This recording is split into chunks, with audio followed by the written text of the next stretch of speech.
Welcome back to the Listen Up podcast, where we analyze a new album each week.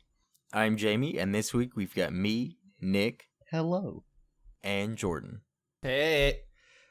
This week we're going to be taking a look at Mechanical Bull, specifically the expanded edition by Kings of Leon, released in 2013, and it was picked by Nick. Yes, it was. So yeah, I guess we'll start out. Nick, if you want to talk a little bit more about why you picked this one. Why, of course. So, I don't even really know when I discovered this album. I think I discovered it pretty soon after it came out in 2013, but I can't even... We at least listened to it in high school. Yeah. When was, 2013 was probably around freshman year of high school, right? Yeah, I think it was fall of 2013. That's crazy. Anyways. It was when we started high school. I got you. But I don't think I liked every song back then. I think I just really liked Super Soaker, which is the first song. And I still really like Super Soaker. But now I love the album as a whole. And it's probably one of my, probably top 5 albums of all time.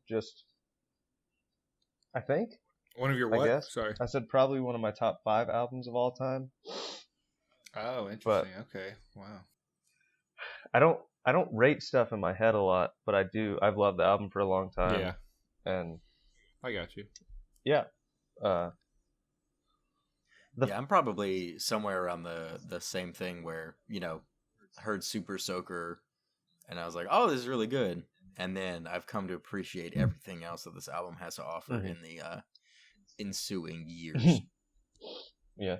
And that was probably my first exposure to Kings of Leon was Super Soaker in this album. And then I think I heard Use Somebody, which is I don't know if I should have looked up the numbers, if that or Sex on Fire is their biggest song. But those two have got to be their biggest I'd say probably Use Somebody. Yeah. But definitely those two are their biggest ones for sure. Uh-huh. I was about to say, that's the reason I know what Kings of Leon is, because Kanye said, Sex is on fire, I'm the king of Leon Lewis. Yeah, I remember that line. What song is that in? Hey TTC, respect the beige, respect the memories. Drink it to the pain over what's worth the pain or the hangover. I know what you're doing. Gosh. I know you're trying to sing it to get to the chorus. I don't know. Dude, I know. I'm in the same, but I'm trying to think right now. I don't want to look it up either. Hold on. Don't tell me. Wait. I'm gonna admit defeat. You see if you can figure it out, Nick. If Wait. I'll do it quick. If I can get it in a minute, I'll just. Okay. Nick, if you wanna, but talk about why you chose this album, we'll figure this out. But really, I just chose it because it's an album that I've loved a lot for a long time, longer than the Willie Nelson album that I picked first. And I always really enjoyed the music to pretty much every song, and I hadn't really investigated the lyrics to probably half the songs, because I'd say around half the songs have pretty straightforward literal meanings when you just hear the lyrics on the surface, and then some of the other ones are a little more vague, and you could apply them to different scenarios, or it's hard to apply them at all sometimes, but I just love the music so much that I just really enjoyed the songs. And for a little while, I told myself that in order for music to be really good and for it to be my favorite music, the songs had to mean something, but I don't really feel that way as much anymore, which it's hard to explain, but I think it's funny, the song Wonderwall from Oasis, Noel Gallagher, I think he was in an interview one time and someone asked him what it meant, and he was like, I have no idea, it just sounds good and everyone loves it, so what does it matter? But Yeah. and I feel kind of that way about like Super Soaker on this album. But I did look into it a little bit, and it seemed like that song has a bit of a meaning that I just didn't understand before now, hmm which is weird because I've loved that song for like forever. I just hadn't really investigated the lyrics until this week.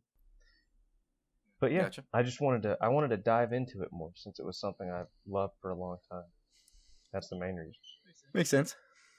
Okay, real quick, let me interject. Alright. I'm pretty sure it's Dark Fantasy. It is. I looked it up. It's Dark Fantasy.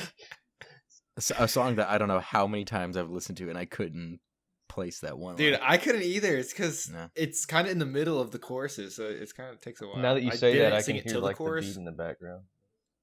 Right. Yeah. Okay, sorry. All right, let's just jump right in. Oh yeah, I'm done. So Let's just jump right in. personal. What was everybody's feel for the album? Say that again, What was everybody's feel for the album? Jamie. You can go. Oh, I've liked this album for years. So another 5 or 6 listens this week. Never, I wasn't sad about it. I'll say that. I like this album. Still a good album. Yeah, I kind of liked it a lot. I really like the instrumentation a lot. Cool. I think. Mhm.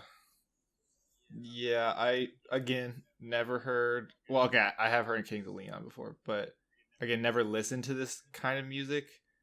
It's definitely different than what you picked. Like as far as how I go, like I don't listen to this, but it still doesn't sound the same as like the other albums we've picked. I can like obviously differentiate between that. Uh-huh. Like I don't think it really sounds like Jamie the Turn Blue. It's Mhm. called Turn Blue, right? Yeah. Yeah, Or the Willie Nelson album. That definitely not Willie Nelson. Yeah, definitely not Willie. Yeah, no. I actually enjoyed it. I'll say I enjoyed it. I got you. Yeah. Gotcha. Cool. Yeah, I mean, I would say that this is probably the most just like straight up rock album we've done. Like Turn Blue has a I don't know, it starts to get into a little bit of like the psychedelic atmosphere. So that's what me and Nick had talked a little bit, just in very broad terms. We were wondering how you would how much you would like this one, because it is just basically like, I mean, it's just Is this straight up rock. Yeah, wait. Is this considered rock? I would say so. I would say, yeah. like, it's like alternative rock, but Okay. but Okay. and I would say it's like alternative rock because I was gonna say like not every song on the album is like is upbeat like rock music, but that's the way a lot of rock albums are. Like not every song is like an upbeat rock song. Like they have slow songs intermixed. Yeah, and yeah, stuff. yeah. And this one has I was just I'd say probably like a third of the songs are more mellow and stuff, and I like that a lot about it too. Yeah. I wanted to say that for like rock, I always think of like the electric guitar like power chord that comes in like Yeah. and it's like obviously that wasn't like in this album or not, at least what I remember. There are a few. There are a few. I mean, they're like guitar solos. I wouldn't say they're like. I don't know. Maybe I just. It all just depends on your like frame of reference. Yeah. for what Yeah. rock True. is. True. If you're expecting AC/DC, this isn't that. No, I know. I think I haven't listened to rock enough to like again. I'm thinking of like the big like really really loud like Like big, just stadium strumming rock. of Yeah. or like I like to think it's like I keep it's like saying a Well, we will educate. yeah. okay. I like to think it's like a southern alt rock album, Okay, yeah. I could That's honestly see that. and I could and honestly see primarily You can southern dig- because some of the like guitar riffs and stuff sound kind of southern, but like Yeah. really just the singer. I think he has like a pretty good southern voice. Yeah. Well, they're all brothers and then a cousin. Mhm. Oh, really? Yeah, they're it's like Follow Will or something as Yeah. their last name, but Uh-huh. the lead singer Caleb, and then he's got a couple brothers, and then I think one of them's a cousin, and the Leon that they're the kings of is actually their like grandpa's name. Oh, I found that while just doing a little bit of background reading. I forgot where the Leon came from, but I knew it was 3 brothers and a cousin. Yeah. So that was pretty cool to read about that and then kind of see that dynamic at play. Mm-hmm. I got you. I saw an interview with him one time. I think it was Nardwar, where he asked him about sleeping, like what's the best way to sleep in a car, and I forget which one of them said it. It wasn't Caleb. Caleb's the lead singer. It wasn't Caleb, but one of them said, "You want to fall asleep in not the most comfortable way, because when you wake up in the middle of the night, you want to turn to what you think is the most comfortable so you can fall asleep easier." It was his car sleeping like dude, that's 4D chess yeah, right yeah. there. I don't know how I feel about that, bro. Bro, I think it makes sense. I mean, it makes sense, but I'm not someone who wakes up a lot in the middle of the night. I got you. I mean, I feel like if I was like sleeping in a car, that would be helpful. Nah, dude, if I get in a car, I go to sleep so quickly and so soundly. If I'm in a moving vehicle, like planes, trains, or automobiles, I'm just out. Straight up. I got you. It's very nice for long road trips. Yeah, I'm pretty decent at falling asleep in cars. It does make me a shitty, like, passenger seat Yeah. person, though. Because if I'm not being talked to, it's just, I just fall asleep. Yeah. I get that. But yeah, do you guys want to dig into our favorite musical aspects, Where were we on the album? What? I said, do you want to dig into our favorite musical aspects, I guess? Instrumentation aspects? Yeah, I'm fine with that. Jordan, do you have any other general words you want to say before we dive into it? No. I listened to it a couple times on, like, just in the background, and it just, like, I always liked what I was listening to. Not that, like, maybe sometimes I wasn't listening, like, intently, but, like, I never got, like, that tired of it. Like, I really liked the musical aspect, but the instrumentals. But yeah, that's about it. Okay. Then I guess, yeah, we'll start digging in. For the listeners out there, we're going to attempt to try to throw in some little snippets of some of the specific sections and songs that we talk about. So if you hear music, it's not your phone's okay. It's intentional. Your phone is okay. Yeah, I've had that happen before where they like will change up and put music in a podcast. I'm like, what am I listening to? And then it cuts back in. I'm like, oh, okay, I'm just an idiot. Wait, so Jamie, real quick, should we like maybe have Spotify open and like listen to it as it's doing that, or is it just gonna be like playing over us talking in like the post cut? So probably we can give like a little section if you want, just like 10 seconds or something. We could do that. I don't have time codes for any of the stuff that I wrote down, but what I figured is we would just like say it and then in post I'll find it and then just kind of delay our audio and just put it between that. Okay. If you want, you can sing it for me and then I can replace that clip, but oh, you want me to sing all of the God, that's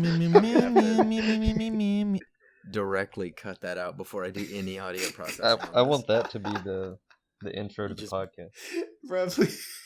Let me just acapella all of the lights and like put it all together, and that'll be our intro for Kings of Leon album. Okay. Sorry. Okay, yeah. So I guess starting off, at least for me, so the whole album is kind of it's cool to me because it starts off with Super Soaker, which is probably my favorite song on the album. Which is, I don't know how many albums that I listen to, start off with my favorite song. Yeah. Turn Blue is one of the few that I can also think of. But yeah, just Super Soaker is so good, and it basically they start off saying like, yeah, we've gotten a lot of success. I really like the chorus of it.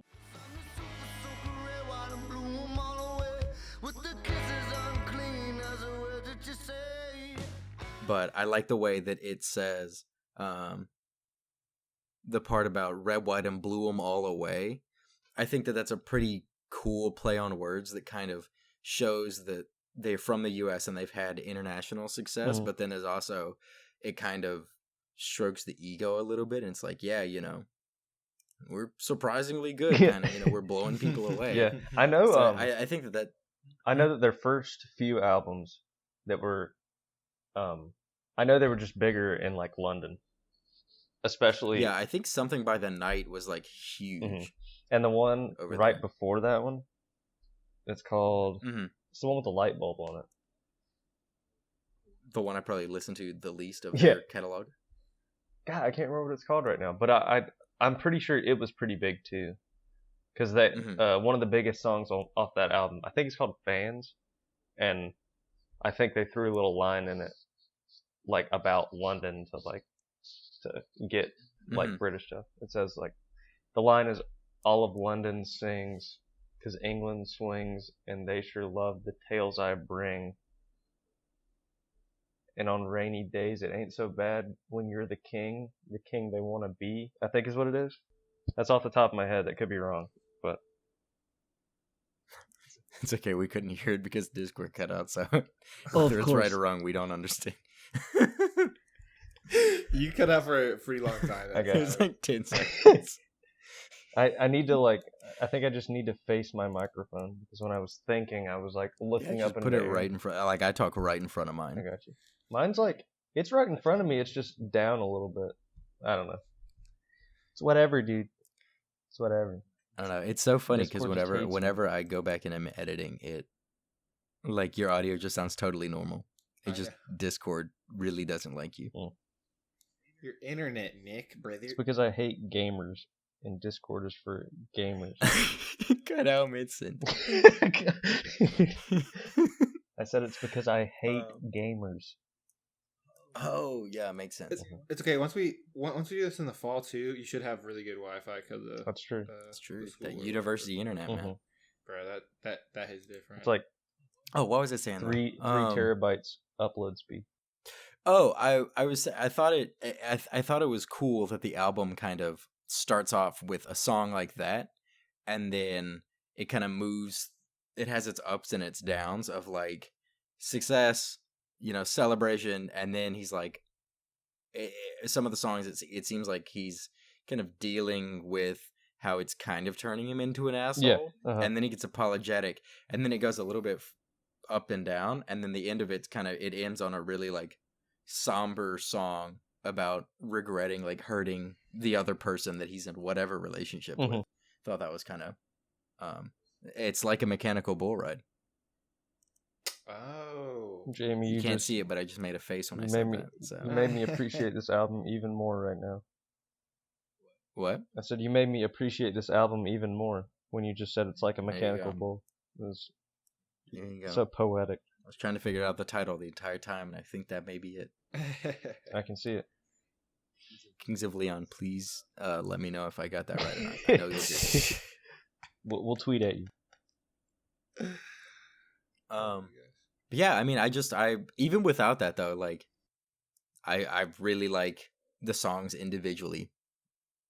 Yeah. Mhm. I think some of them are, you know, there are songs on this album that I like them when I'm listening to the full album, but I don't really seek them out like in my library to listen to if I'm not just listening to the album. Okay, yeah. There's always songs like that though. Yeah, like Wait For Me is one of those Really? where I like it, but I don't find myself really seeking it out ever, Mhm. which is kind of funny to me. Yeah, I don't really So the song "Wait for." seek that one out. I do. It's probably in my top half of like the songs on the album that I like the most, I guess.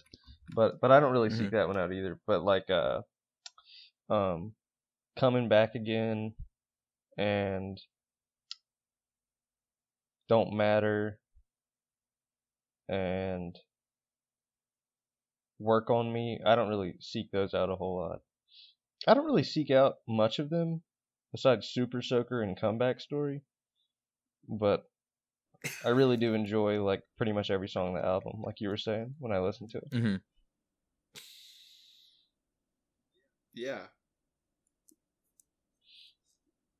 But yeah.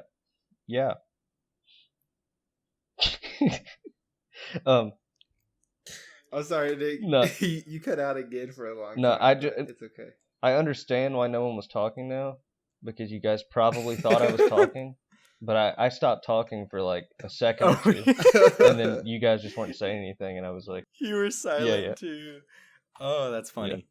Man, My bad. we gotta figure this out. I My bad. I need to get tell some kind Hunter of to get Wi-Fi off the internet. booster. I don't know. That's pretty funny. That's pretty funny though. Go to McDonald's and just record it. Use the McDonald's Wi-Fi. But Sorry. Okay. some of the more specific musical sections that I like the most are probably Comeback Story. I like the intro to that song a lot. Mm-hmm.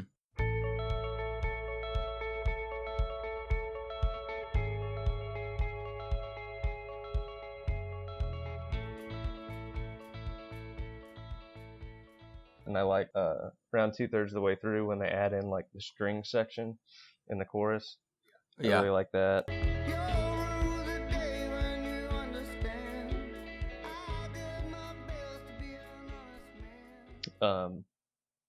The final song on the standard version of the album, which is the third to last song on this album, On the Chin. Mm-hmm. That song's really dreamy.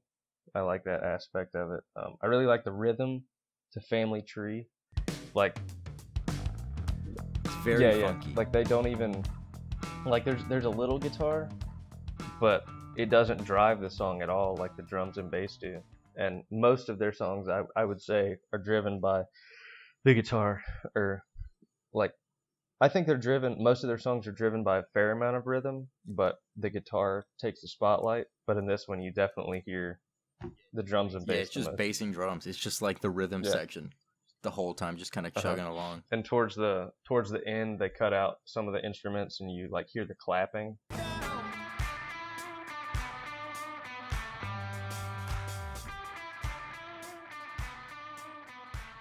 I always like that in songs, just because it makes it feel kind of like a concert setting. Like if you were there and Yeah, like they actually started the clapping, you'd be like, oh crap, like this is in the song. That's cool. It'd be very meta. Yeah. I like It's like they told the future. yeah. I like a lot of songs like that on different Mhm. just on different albums by different artists and stuff. But yeah. Those were my specific feelings, but I do like you were talking about, like kind of the roller coaster ride of emotion that the album takes you on. Like the most musically aggressive song on the album is followed by one of the slowest songs on the album, which is like a weird choice to make. But I liked how at the end the songs are Don't Matter and Beautiful War, and I was about to say, are you talking about those two? and at the end of Don't Matter, it stops for probably like 3 seconds, I guess, before it rolls into Beautiful War. That just starts with like the steady like bass, I think, if I remember right. But I think like they needed that pause to kind of get you in the right mood before that song started, because if it just went right into it, it'd be kind of weird. Right, it would really throw you off. But the fact that they put in that few seconds to kind of like, I guess, let the song, give it room to like breathe for a second and then start into it. Yeah, it's a pretty cool choice. Yeah. But yeah.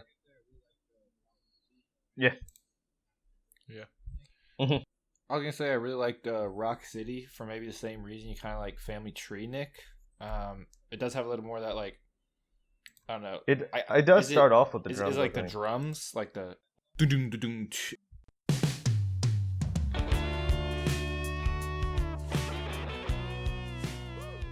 I don't know. I like when songs start off like that because it gives it kind of like a feel for the rest of the song.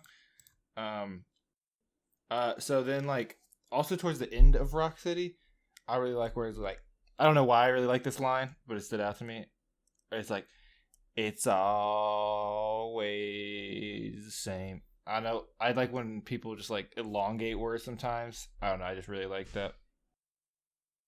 Yeah, I really like that stuff. I had a note about that. I like in, well, I guess it's kind of in the same vein, but I like the chorus of Temple.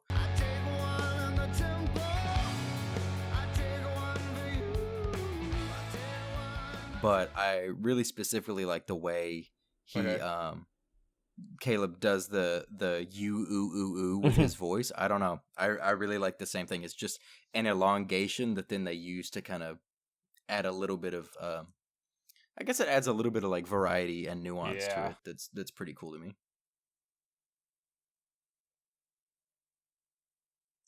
Mm-hmm. No, yeah, I definitely like when people do that, or like in rap. I know this is that I'm comparing it to something I know. In rap, whenever they like the hardest hitting words or lyrics, or like when that bass kicks in, like right at each beat. It's just like it makes what they're saying almost even like more powerful, or like, well, in that case more powerful. In this, it can make it more I mean, it's like two sides of the same coin, right? It's just a different genre's version of the same tool. Yeah, which is really, I always really like to draw like the cross comparisons of stuff like that. Mm-hmm. So I appreciate your addition. Jordan, thank you for your different perspective. Nick, I was trying to. Oh, well, I was just saying that thing about Jordan. I wasn't saying anything else. Okay. My mic's terrible. Yeah. Okay. The last thing I'll say is I kind of like the chillness of Comeback Story a little bit, like the laid backness. They had like higher, I think it's strumming. I honestly, my ears are really bad. I never know like what instrument it is, but it seemed like they had some higher chords or something, and it just sounded like a more upbeat, chiller kind of song. And when I was listening to it, it just like I would recognize when it came on because I'd be like, jamming a little bit, like bumping my head a little bit. Yeah, because right before it is like Family Tree, so that's a pretty large contrast between the two. Yeah. Yeah, I love that song, man. Although it's another one where if it catches you in the right mood or like time frame or whatever, but if it catches you right, it can, it'll pull on your heartstrings a little bit. It'll get you a little bit too sad. I got you. But in like a good way. Like how when you're sad and when you're like kind of sad and you want to listen to like sad music to like you're feeling a little emotional. But that one pulls you in a little too deep. That one is I don't know. That's the kind of music I like to listen to if I'm driving at night. Okay. I don't know why, but like nighttime driving, I like that song a lot, especially in the summer. I don't know what it is. Okay. But the windows roll down at night in the summer driving. Yeah, I could definitely see that as like a summertime. This is actually it's one of my I don't know, different albums to me are like different things that I'm doing, and this one is definitely like a driving album to me. Like it's one I'll put on, especially in the summer. I don't know why. I could. I'll start with Super Soaker and then just the whole way for like a long drive. It's a pretty solid one for that. Turn it up a little bit. Actually, I found in in Comeback Story, the hook.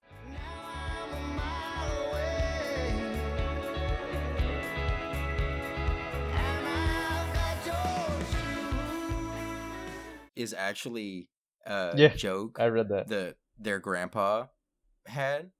And I've heard it before, but it's like the one where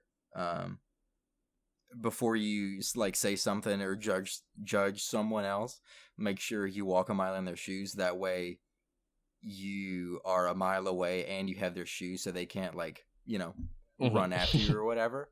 And then Caleb, in an interview, he had said that like he just kind of had that and was like, I'll probably put this in a song sometime, and then it just happened to fit whenever they were playing like this super like melancholy song, which is what I thought was pretty funny, that what actually came out to be a pretty impactful and emotive line is just like a joke of their grandpas. That was a pretty yeah, it's I don't know, an interesting. It's interesting how when you hear it in the context of the song, it sounds like really sentimental and sounds it just sounds really sentimental. But you can say it like that. You can say like, make sure before you judge someone, walk a mile in their shoes, so you're a mile away and you have their shoes. Like, it's just funny then. But it was always hard for me to wrap my head around what exactly he meant by the line, and I tried to think more about it when I was analyzing the album this time. But yeah. But it always stood out because I just thought it was simple and creative at the same time. Like I walked a mile in your shoes, now I'm a mile away and I've got your shoes. It's just like, what? Like, and he just repeats it in the song. But one of my favorite songs on the album. It's a good song. Yes, sir. And I think that I had a few songs on this album where I did kind of like, I heard the surface level lyrics and I was like, I kind of want to dig a little bit deeper. And in doing that, I was like, oh no, it is just straight up like, this is what it is. Which was pretty funny because like Turn Blue and some other stuff I've looked at was kind of the opposite, where I was like, oh, it's this. And then looking a little bit deeper, it's like, oh, it's also this. But on here, it typically more often it was just like, nope, that's what it is. Yeah, it was kind of like I tried not to. I went on Genius to read like the lyrics for every song, and at the beginning of each, at like the title of each song, there was a little thing that was taken from, I think, a Billboard interview that they did for the album, where they like basically went through each song and talked about them. And I was like, oh well, I'm gonna try and figure out what I think it means first before I read this. But and it was in a lot of the, I think in one of the songs when they asked him about it, he said that a lot of the times he pretty much just uses like the first lyrics he thinks of. Like, I don't think he improvises the songs, but he'll just write down songs and he doesn't really edit them a whole lot. And I thought that was interesting because it's relatively straightforward for how like important the album has, like, for how important and like formational the album has been for my just life, I guess, because I've loved the album for a long time. Yeah. And it's just him saying like, oh yeah, I just, well, the lyrics are just, yeah, I just thought them up. Yeah. It's just what came to me. Oh, cool. Yeah. Which is funny because I mean that's like how, you know, that's one of the really main pillars of beauty for art, is like something that doesn't really have a deeper meaning you can then apply to whatever situation you're in, and then it takes on that meaning that you've then given it, which is, you know, that's one of the really cool things about art and the human experience. Yeah. True. Yeah, one thing I liked that I felt like was kind of a recurring theme between different songs was there's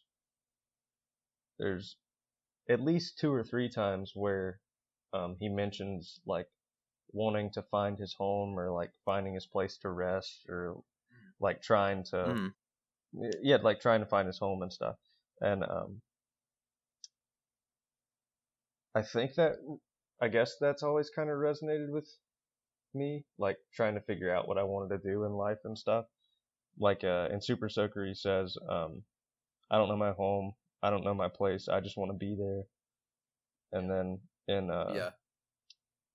Rock City, just the next song, he says, I don't know where I belong, I'm just trying to get myself back home. And then but I think right after that he says, and what does he say? Find a little woman, I think. So that's probably not quite as like conceptually reaching, or not. That's not the right thing to say. But I do think that is because I kind of had the same thing where I saw a lot of that repetition, and most of it was in, I guess, kind of like the first half Mhm. of the album, it seemed like. Because then for me, okay, so on the non-deluxe version, it is the halfway point, but it's Wait for Me, which I think is kind of, it almost seems a little bit like a pivotal point if you were to apply the idea of, success and wanting to find meaning, and then the end of it kind of repentance and like, I guess, introspection.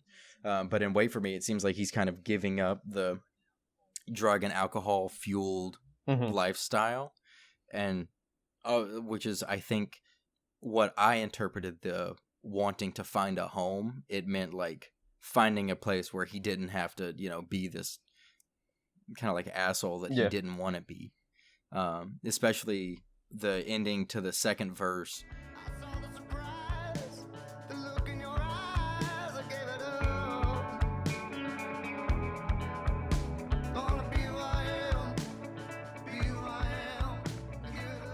But the lines are, I gave it up, gonna be who I am, and give it up. And then it goes back into the refrain of, pleading with whoever he's singing to wait Mhm. on me, wait for me to become a better person. I'm trying.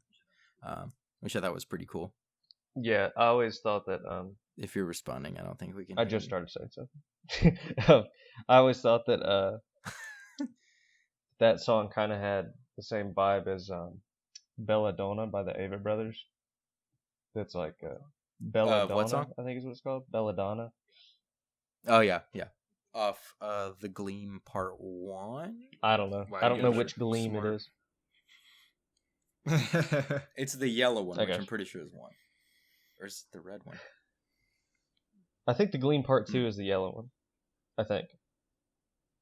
But I don't know as much about the older Ava Brothers.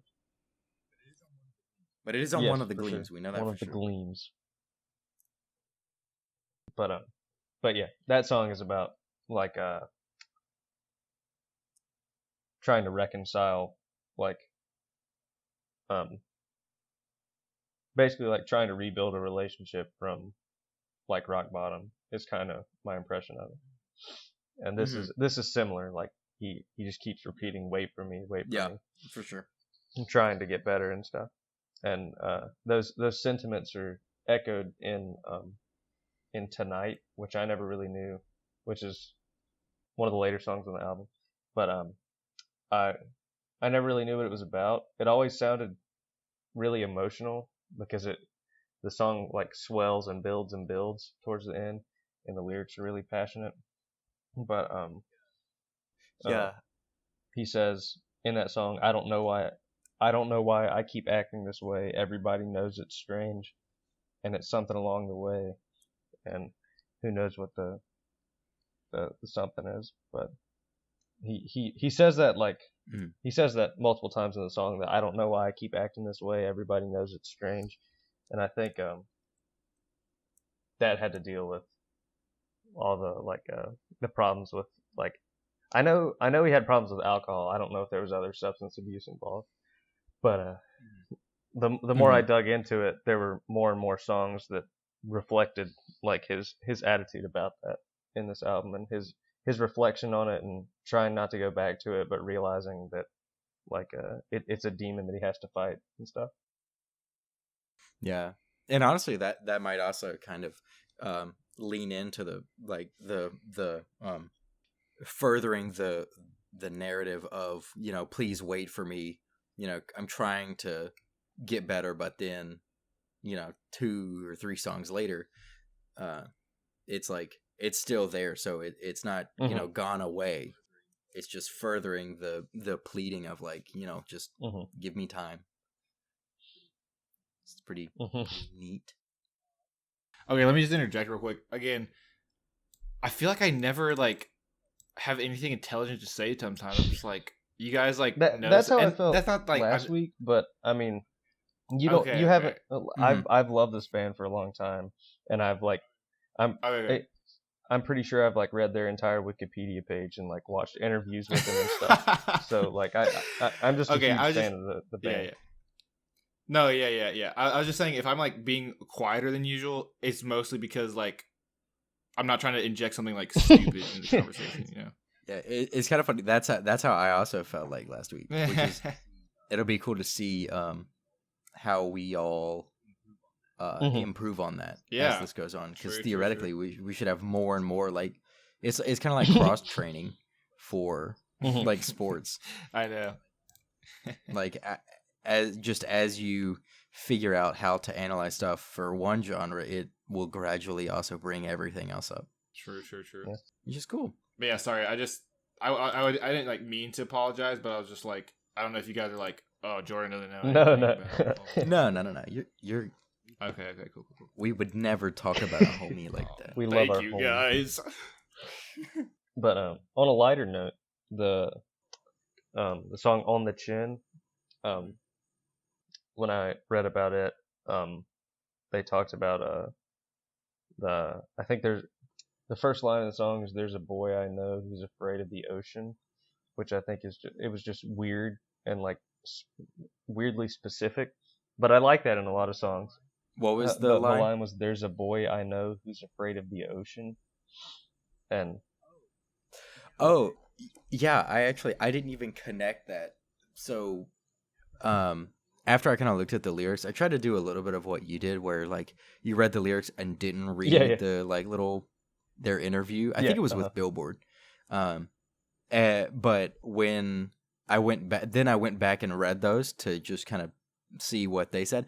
And in that one, they said that on the chin, you know, which is what I thought. I thought it was about like, you know, telling your friends like, I'm here for you, you know. But apparently, since they moved around a lot, the brothers did, and so they were basically their only friends and relationships. They didn't really meet people in the cities romantically or platonically, because they were like, well, we're just gonna, you know, pack up and leave. But when at some point they went to Nashville, and they were like, okay, we'll be here for a while. They made their first kind of like real friend outside of it, and he was he's the boy who's afraid of the ocean that they're talking about. Yeah, he was afraid of sharks. And I thought he just threw that in at the end of his little like interview, and I was like, that's kind of funny and weird. And I didn't even realize until literally just now. I was like, oh, that's why he said it. He's the boy who was afraid of the ocean. Look at the egg on my face. Let me take my foot out of my mouth. Oh, that's always such a weird expression. I hate that one. I don't think I've ever heard that. I'm gonna be 100% real. Ever? The only egg on my face. It's a geriatric idiom for sure. Absolutely. That was funny what you just said. Geriatric idiom. That should be our band name. Honestly. Geriatric. We're gonna start a band. We're gonna be the Geriatric Idiom. We're gonna play some smooth jazz for you guys. But yeah, I thought that song was a cooler, lighter note on the album. I really like the lyrics of "Beautiful War" just because they're pretty simple, and they're pretty.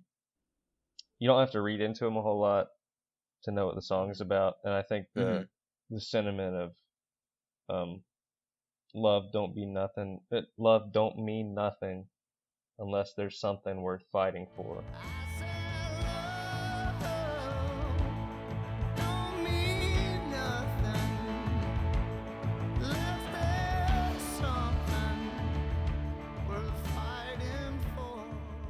I just thought that was neat. I kind of like that song.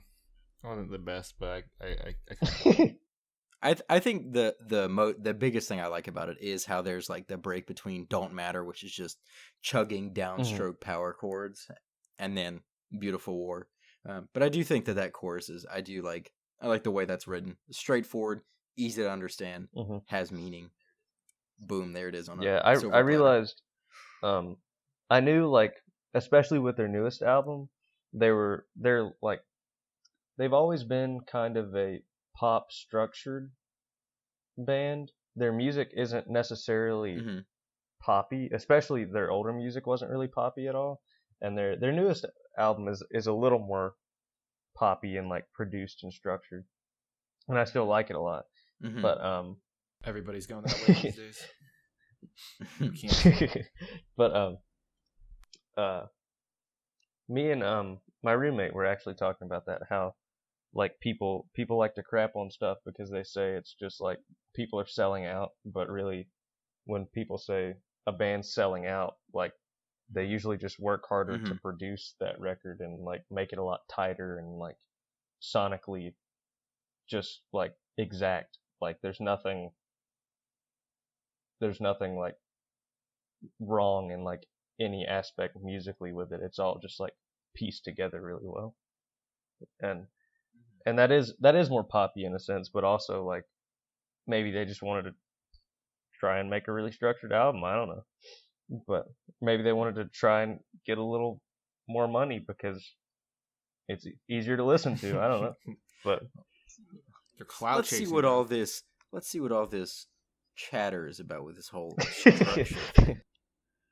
Yeah, I think one of the a few years ago I was trying to learn like Super Soaker on guitar, and the guy he was an English guy, but he said at the beginning he was like, don't forget to tune, and then he was like, well, actually, most of their stuff doesn't really sound like they tune much beforehand anyway, so.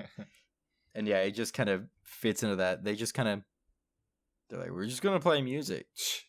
like with most of his lyrics, just he does it off the top of his head. Gosh, dang. Which I think is kind of probably why they're a little more straightforward, because he doesn't have time to, sit and, in 3 or 4 takes, you don't really have time to go, okay, now how can I get really symbolic with this? Yeah. Which I think is kind of the reason why some people like them and some people don't. Like my dad isn't a huge Kings of Leon fan, but I do like their stuff because I don't know. I think that probably lends to kind of how some people like them and some people just and don't. I'm not a huge fan of their first 2 albums. I do like 2 or 3 songs off their first album a lot, and their second album I only like 1 or 2 songs on it really. Like I've never actually listened through it, but just like the more popular songs that I've seen like in playlists that are like Spotify, this is Kings of Leon and stuff.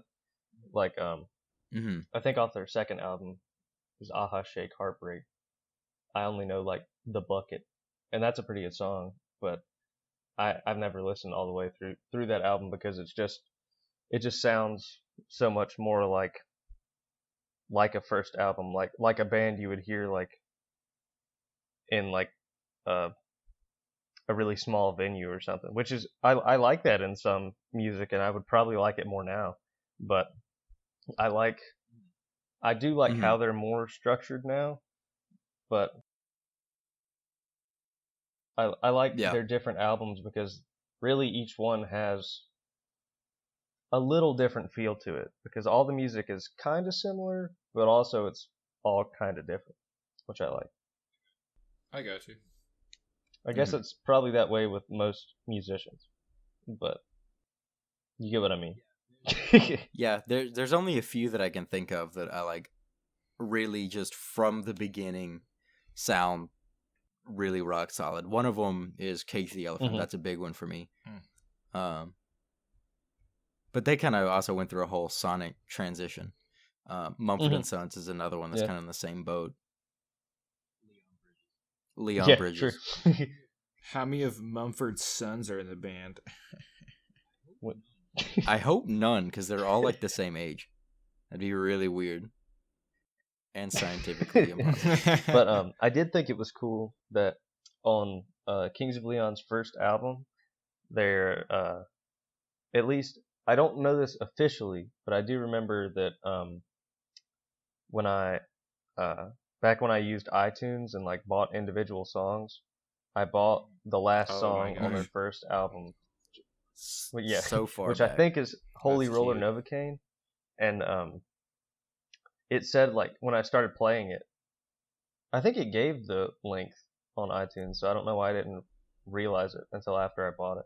But it said the song was like 12 minutes long, and I was like, what? Because But Oh the my. song ends after like 3 or 4 minutes, and then there's like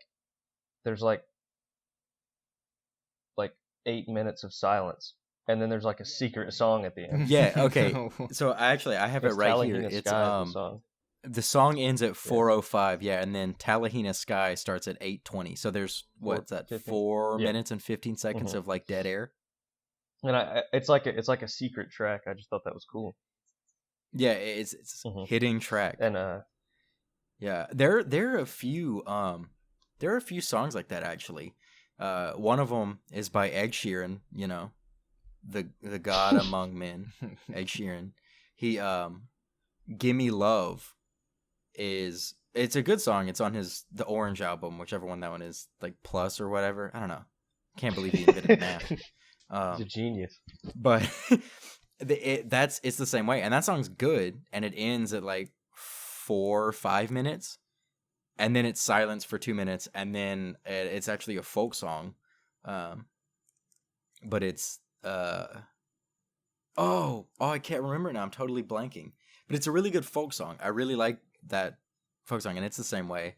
And then on Thank You Happy Birthday, Cage the Elephant's second album, it used to be that the last song, Flow, it was its own song, and then 2 minutes of silence, and then the last part of it was another hidden song, which is Right Before My Eyes, which is earlier on the album, but an acoustic version.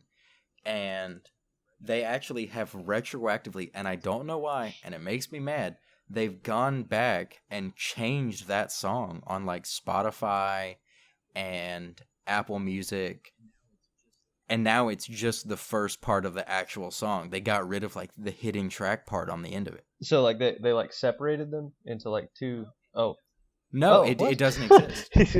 It's under. I found it because I was being gaslit by Spotify because it came on shuffle while me and Vic were in the car, and I was like, "Oh, this song is so good because there's this. The first part's good, and then the second part is a really good acoustic rendition of Right Before My Eyes, and then it ended at like 4 minutes and 28 seconds, and went to the next song, and I was like, wait a minute."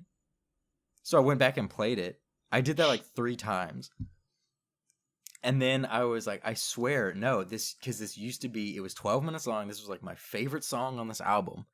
And then it messed me up so much that after like 3 days of trying to find it, I just went on like the subreddit for, I think it was r/KG Elephant. And I looked, and someone was like, yes, you're not crazy. Like 2 years ago, they went back and changed it. And then on the Unpeeled album they released, which sucks, by the way, it's on there. It's under a different name, but it's just an acoustic version of Right Before My Eyes. And it's not as good as it was at the end of it, but it kind of fills that gap. But it was crazy. I didn't know that you could go back because and do that. Kings of Leon with that their first album, now on Spotify, I don't know how it is on Apple Music, but there's 2 separate songs. There's Holy Roller Novocaine and Talihina Sky, and there's not that like 4 minutes of silence. The song's still there. They did the same thing except actually split it up. Huh. Yeah. That's weird. But the whole reason I brought that up was because it's kind of like that for the expanded edition, because On the Chin has like 30 seconds of silence, and then it at the very end, and then it goes into Work on Me. Yeah. I just thought it was neat how they kind of brought that back, because I know that was kind of like a semi-popular thing in like the CD era, like hidden tracks, like some certain having like the hidden like unlisted like tracks. Some bands would do that, but it's like the after credit Marvel scenes. It's like the CD equivalent of that. But overall, only the dedicated fans would find it. But overall, I like what you said, Jamie, how the album really is like a mechanical bowl of emotion, like it brings you up and down a lot. And the lyrics reflect that too, like going from Super Soaker and Rock City and Don't Matter, where they're like energetic and and like bragging that they're like in this position that they're in basically, and then they go into more sentimental stuff, and then they go into more introspective stuff about like the like the the problems that they have in their personal lives and things. But Mm-hmm. I like the whole ride it takes you on, and I really enjoyed looking into the lyrics, even when like I looked into the lyrics of Family Tree and I was like confused. I still couldn't like really figure out what it was about, but I was like, I I don't know. I just like the rhythm so much that I don't really care. But, Yeah, it was one of those ones where I was like, really? I've read this and I don't understand. And then it was another one where in the sidebar he was like, yeah, I just kind of that's what I came yeah. up with. And I was like, okay, Alright. good. So there may not actually be meaning to Uh-huh. this. But yeah, I do like it's one of those things where like I used to say I didn't like pop music, and I feel like this snuck up on me because it's not pop music, but the songs are pop structured in the sense that they might start off with a chorus, or man, they just repeat the choruses a lot. Usually like the choruses are pretty catchy, and they repeat them like 2 or 3 times at the end of the song and change up the instrumentation like a Mhm. little bit in like each repeating chorus to to to keep interest. But it's just I like how they snuck that structure in there, and they fooled me into liking pop structured music when I thought it wasn't cool. They pulled a sneaky on you. But I think my favorite songs are Super Soaker, um, uh, Super Soaker, Comeback Story, Beautiful Wars up there, and those are my 3 favorite songs, I think. Mm-hmm. And then, yeah, I like the introspection a lot in the album. I think I said that already. I always like music like that. That's one reason I like the Avett Brothers so much, is because like pretty much all their songs are about the feelings that they have and stuff. But yeah, Yeah. do you want me to? I'll let you guys give your overall feelings before I give my rating. Okay. I'm kind of the same way. I really like it. It's a solid album. It was pretty neat for me figuring out that it was kind of like, like I said, I feel like it's a little bit like you're riding a mechanical bull on an emotional level. But I wouldn't say that I necessarily got more out of it after analyzing, which I think it's the first one where I probably like it equally as much. Yeah, I found out some interesting things, but I think that's just it's part of a byproduct of their style, how it's kind of just, they make it kind of lyrics come off the top of their head. They maybe have a chorus first and then make up the verses. 3 or 4 takes. That's normally the album cut. Yeah, I mean, I still really like the album. Jordan, how did this transform at all for you? Not really. I'd have to say still. Again, I like Super Soaker. I liked Don't Matter a lot. I like Rock City. I liked Comeback Story. Mm-hmm. But again, I couldn't really get into it that much. I don't know. It's more of like Jamie. The same reason you like it, like on the like on like car rides or something, is the same reason why like I might play it in the background. It's not really to like, it's like half listen to this, if that makes sense. Yeah, I gotcha. I gotcha. Like I like the way it sounds, and like I like even the like tones of their voice, even though I might not know exactly what they're saying or what they mean. I still like the pitch, like the pitching in their voice and stuff, and it just sounds good. Like it just all sounds good. So I think it's a good sounding album. But I think I like I don't know. I think I like, not saying I don't like these lyrics, but I think I like other lyrics a little bit better. I gotcha. Which is totally, that's a fair thing to however Thank you. So I guess we can just, since we've already kind of said that, we can just give the numerical ratings, and I'll go last, and then I'll announce next week's album. All right. So I was I knew I wanted to give it at least a 9, Mm-hmm. but honestly, I think I I'll give it a 10. I think like 10 out of 10 because I don't know if it's my favorite album ever, but it's definitely top 5, probably top 3, and I would probably rate all of those albums 10s. Like since they're my favorite, like I don't want to just rate one a 10 because there's so much music and I like so many different kinds of music. Right. But it's Yeah, the album has influenced me so much throughout my life, and I feel like it's almost like been there for me, like when I've needed it sometimes, if that makes sense. If you can like talk Makes about sense. music that way. Yeah, I gotcha. But I got you. yeah, I think I'll give it a 10. It's a bold statement, Oh, but We have our first But I 10 love it. on the show. dang. Came close last week with Jordan's 9.5, but Yeah, I again the same reason Nick. I thought you were gonna give it a 9, but the reason I didn't give it a 10 either is because there's like always a little space for maybe something yeah. that I enjoy Uh-huh. more. And I felt that way too, like when I was thinking about the rating for this album. But yeah, like I honestly, any other album I can think of that I love so much, I can't really definitively say that I like it more than this album. I feel like Okay. they're on like the same Yeah. I mean, level. once you get to a certain level, it's like, yeah. I mean, I don't know that once you get to a certain level, you can't really pit one greater than the other. You just have like a True. top Yeah, range. Yeah, True. and this I have that for like everything. If someone says, "What's your favorite?" I'm like, "Well, I like these 5 things in no particular yeah, order." uh-huh. True. But So, yeah, Jordan, give what's us your your, number, What's brother. your? Oh gosh, so not to rain on Nick. I was gonna say, don't feel any pressure. Don't feel any pressure. I'd probably have to give this like a 3.5. Okay. Again, I'm really trying to like.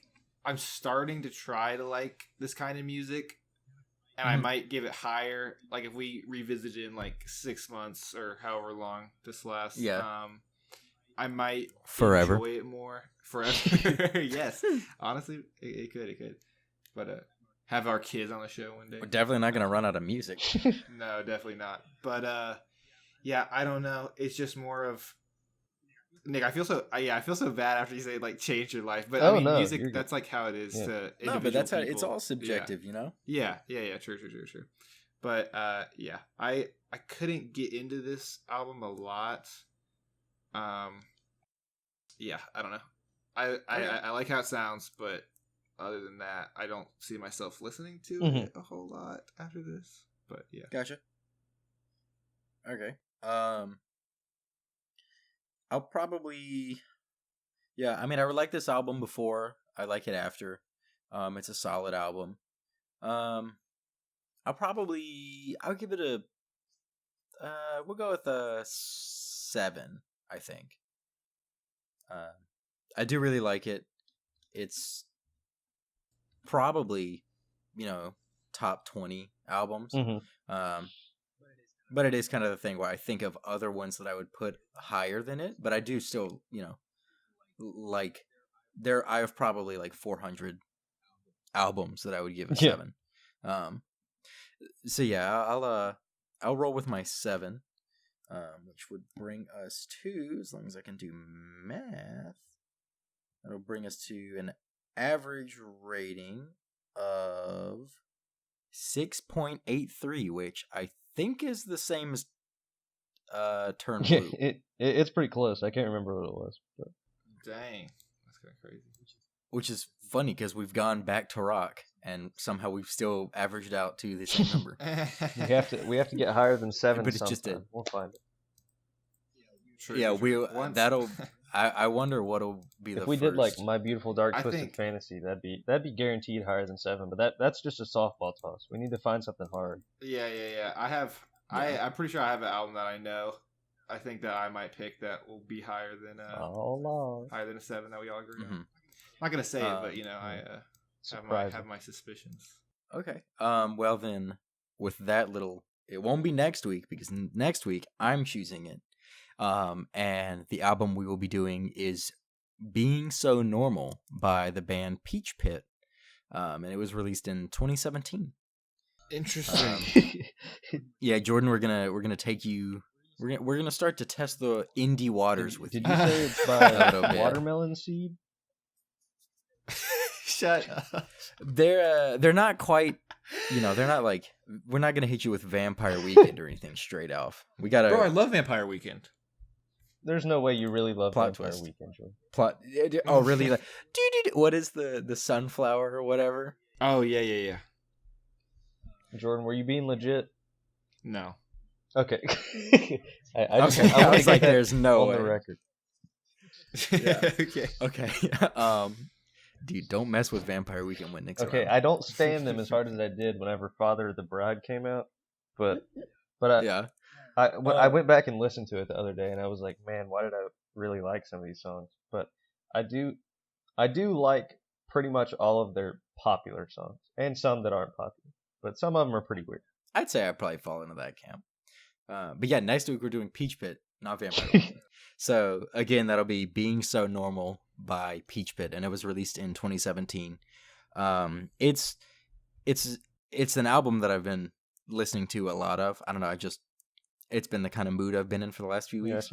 But it's gonna be the most indie we've gone, and it has a lot of really good guitar, and I like the sound of the band a lot. Okay. It's Thanks another for one. predisposing me, Jamie. Yeah, dude. It's another one where you're gonna want to use headphones at least on the last half of the album, if not the entire thing. There's Okay. a lot of really cool sound that you'll miss out of just using, external speakers. Okay. So yeah, I guess that pretty much wraps that up. If we just kind of want to throw out some recent listenings, I've been listening to that album. Also, still listening to Run the Jewels 4.